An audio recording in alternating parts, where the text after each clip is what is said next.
I'm Alex Michelson. This week, the issue is mental health in California and the fight over California's Proposition 1. Then, the issue is immigration. What's next after the bipartisan deal goes down? Then, the issue is President Biden's age, a growing political issue. Here to discuss it all, California's senior senator, Elex Padilla. Then, the issue is reforming Prop 47. The mayor of San Jose, Matt Mahan, shares his plan. Finally, the issue is reparations in Palm Springs. Attorney Areva Martin makes her case as the issue is starts right now.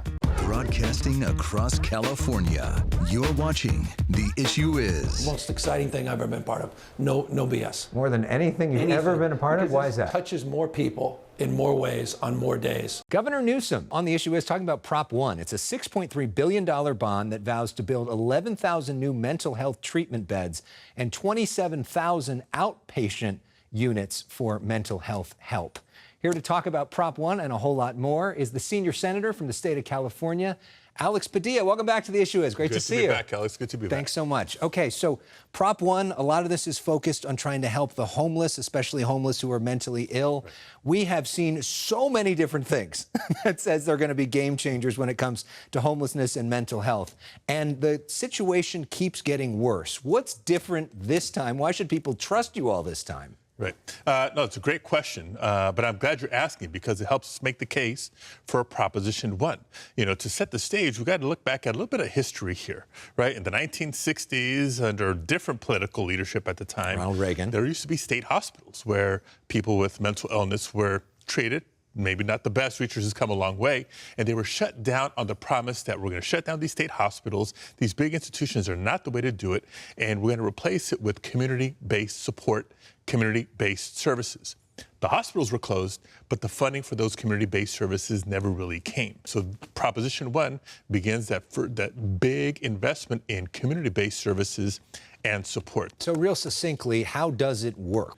What Proposition 1 does is take existing funding that's already supposed to be going towards behavioral health services and give some flexibility, some reprioritization of what the strategies have been for the last 10, 20 years. There are some general obligation bonds to help build housing, right? Really hard to tell people, hey, let's get off the streets without not just housing in terms of a roof over your head, but supportive housing. So housing together with mental health services, if that's what you need, education, access to health care, job training, retraining, if that's what you need, so that people come off the streets sustainably and not temporarily and then back up there. Right now, it looks like from the polls that Proposition 1 will pass and there will be some movement on there. Doesn't look like there's a lot of movement when it comes to immigration in the United States Senate. We spoke to you a few weeks ago up in San Jose before this immigration bill came out, this bipartisan bill which had been negotiating for months. A lot of folks on the right thought that it was too easy on migrants. You thought it was too much. You did not like the bill. Why not? We saw some good things in the package, but a lot of very bad things, most notably a return to Title 42 while calling it something else.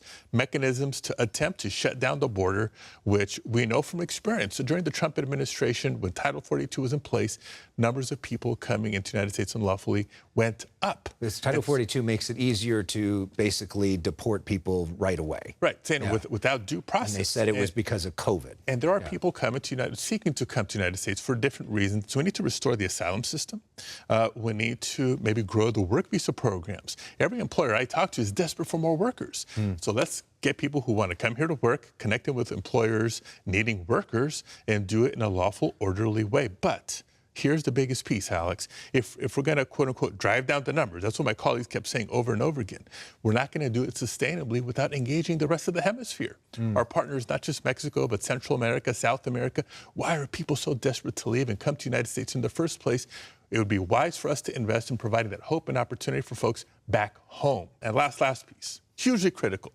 For the first time, a border/immigration proposal that was put on the table that was completely enforcement only and provided no relief to dreamers, to farm workers, to undocumented essential workers, people who make this country stronger, make our economy stronger each and every day. We have to get back to that balanced approach. You all in the Senate passed foreign aid this week, which would fund the wars in Israel and in Ukraine.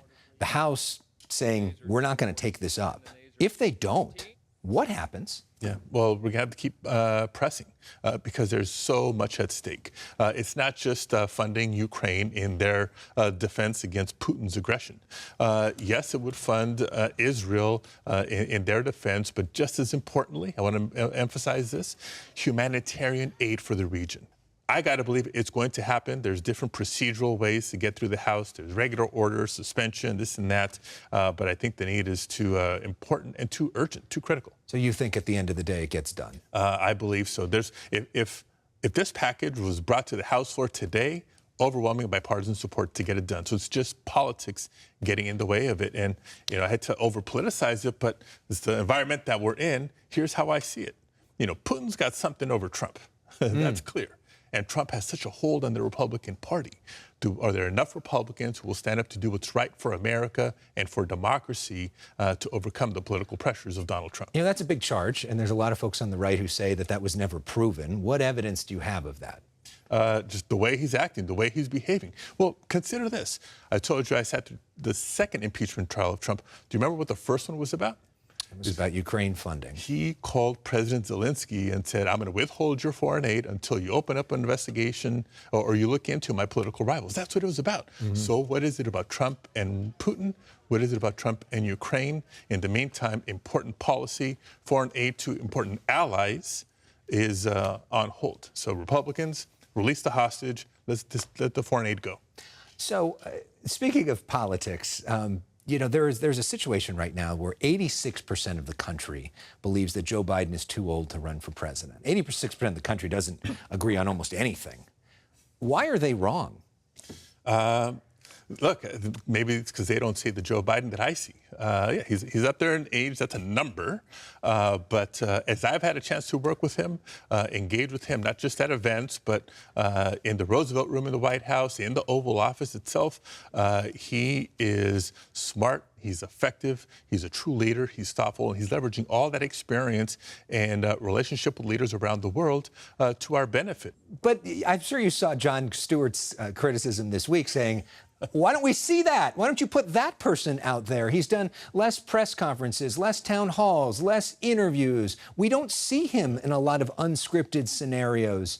Do you think the White House needs to put him out there more? So two things. Number one, love Jon Stewart. You tune into Comedy Central for a good laugh. Yeah. Right? You turn into The Issue Is for good insight and reporting. Okay. I think both is true of both, but okay. Yeah. No, and here's the other thing. Look at timing. Up until now, everyone's been so focused on the Republican primary because we've known all along who our candidate's going to be. It's going to be President Biden seeking a second term. Now we're going to see, one-on-one through now and November, and people have the clearest of contrast, the clearest of choices to make between the two. Well, we would love to have him here, and if you could put in a good word, we'd appreciate it. Let's have some fun as we wrap things up. We know you are a huge Dodger fan. Yes. We know you've been out there at the Showtime. stadium. You were part of Fernando Valenzuela's big number ceremony. We've been out at Dodger Stadium with you.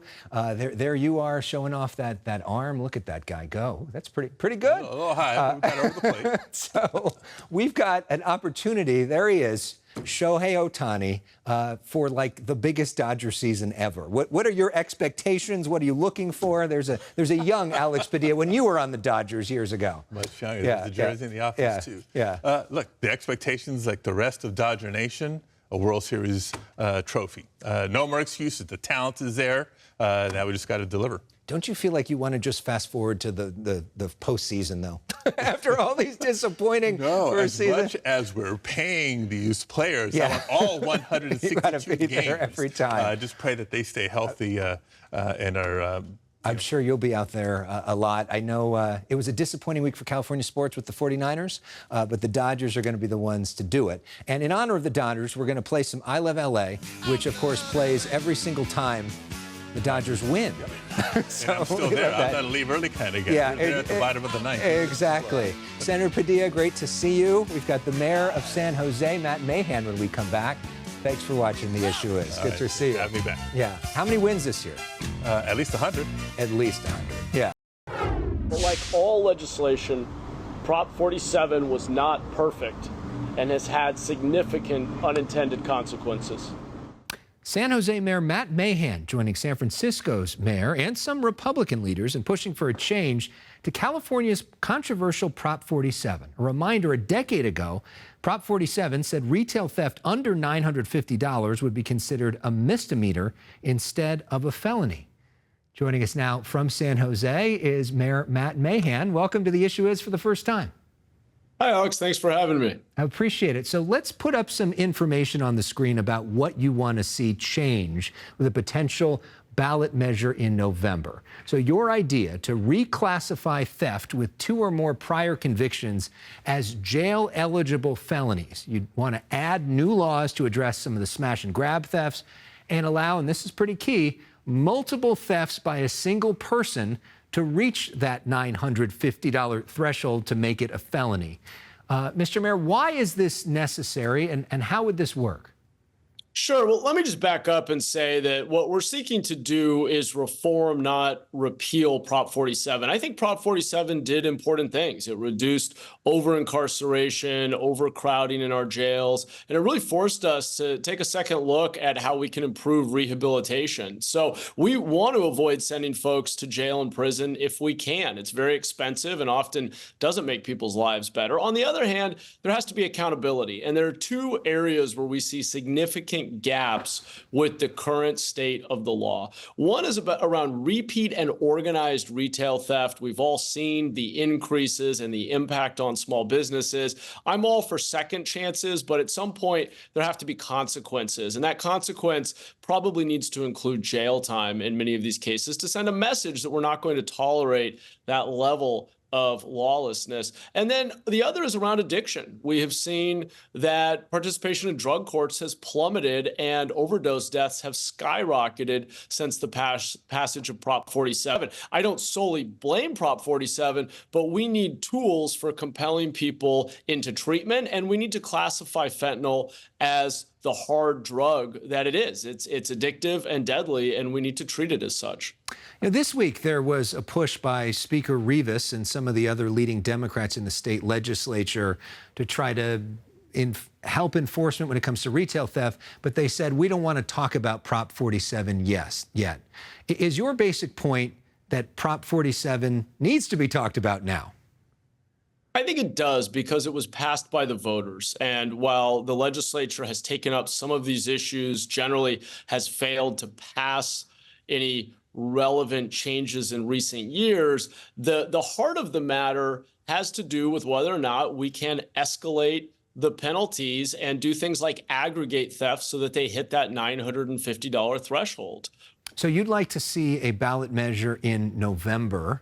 We've seen this weird combination of like Democratic mayors and some Republicans on this. Where are we at in terms of making this ballot initiative happen? And do you think you have the votes to pass it?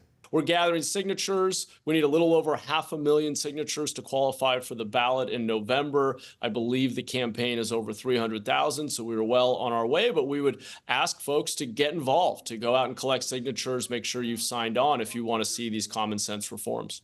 All right, this is your first time on our show, and for some people, this is probably an introduction to you for the statewide audience and outside of the Bay Area. Can you tell us a little bit about your story and how you got to be mayor?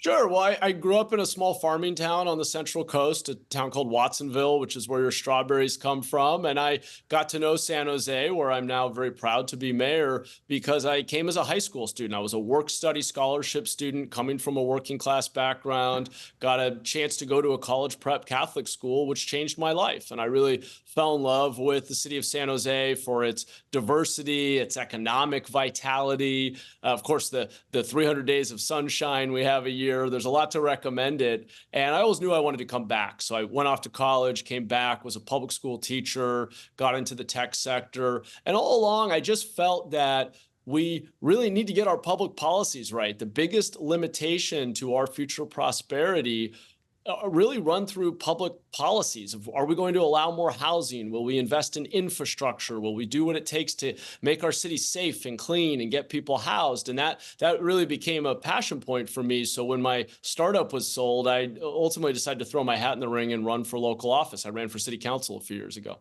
And San Jose doesn't get the respect that it deserves. The third biggest city in California, bigger city than San Francisco. Right. And so San Jose needs to be paid attention to more, which is why we're glad to be talking to you. Well, I appreciate the opportunity, and I'm Yeah. not going to disagree with you. Largest city in the Bay Area and all of Northern California, in fact. All right, so we play a game called Personal Issues. This is where we put 30 seconds up on the clock and we get to know some of your cultural favorites. This is the first thing that comes to mind. Rapid fire, let's have some fun, and let's start with, what is your favorite TV show? Oh, boy. Well, I was really into Game of Thrones, I got to admit. So we're a little past that now, but Yeah. that was a good one. The ending was terrible, though. Favorite book? Yeah, I agree with you. Favorite book?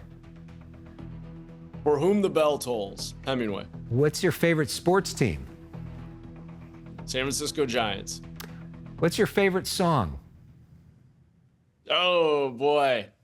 You know, I grew up listening to Tupac and California Love, so I'll go with that. All right, well, up next, we've got Areva Martin, but we go to break with your favorite song because we had an idea that that might be it. So your chance to dance. Hit it, Tupac.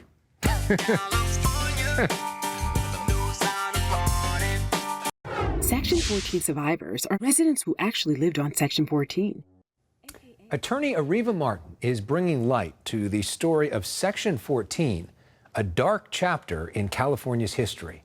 Areva is with us now, who's been with us since the week one of this show. Great to see you, my old friend. Always a pleasure to be with you. All right, what is Section 14? Tell us about this history during this Black History Month. Yes, so Section 14 is a location in Palm Springs, basically downtown Palm Springs. It's 646 acres, 1 square mile of property that is, like I said, pretty much adjacent to downtown Palm Springs.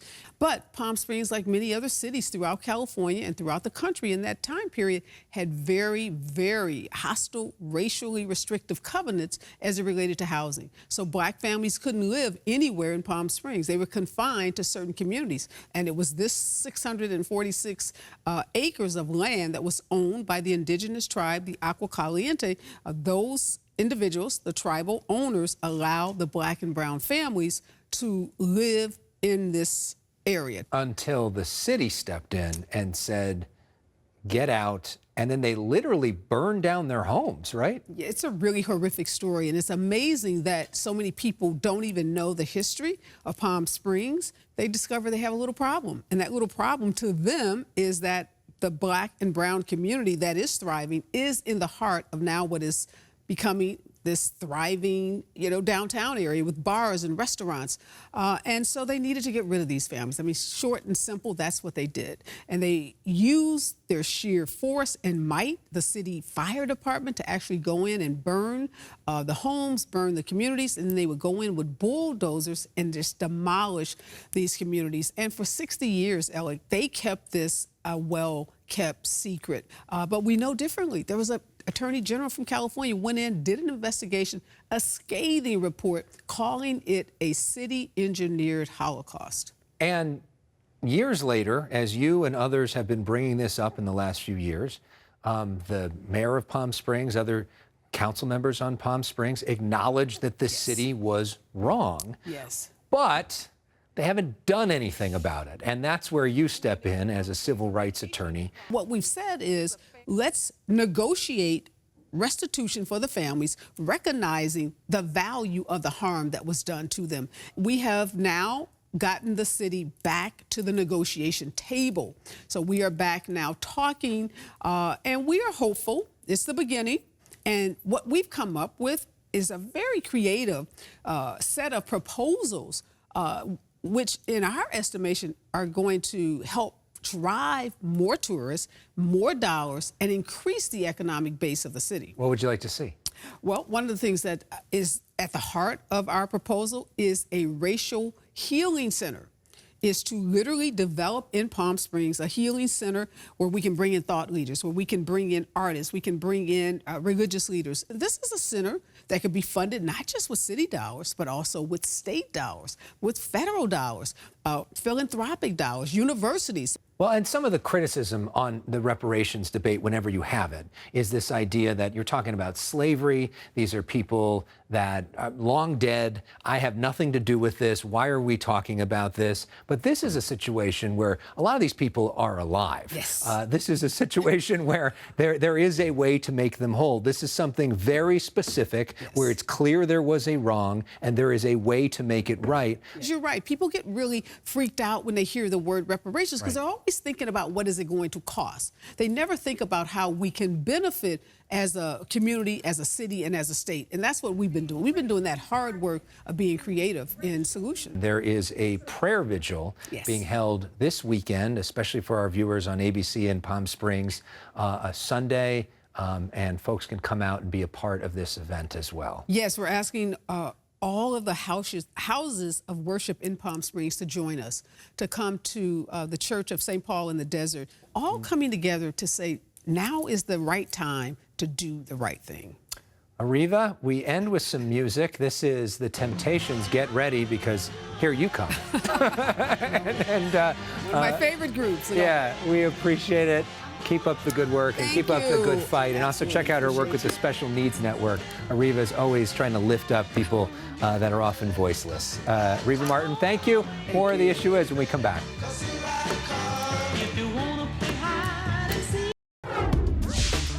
I recently moderated a debate for LA County District Attorney. You can check that out at my YouTube page, youtube.com/ElexMichelson. There you can also check out the debate that I recently moderated for the House seat currently held by Congressman Adam Schiff. We also encourage you to listen to the Issue Is podcast for extended interviews with all of our guests. Just search for The Issue Is wherever you stream. Our final image this week is of our Eagle Cam up in Big Bear. This is where Jackie and Shadow take care of their eggs. Does it get more American than that? We'll see you next week for more of The Issue Is.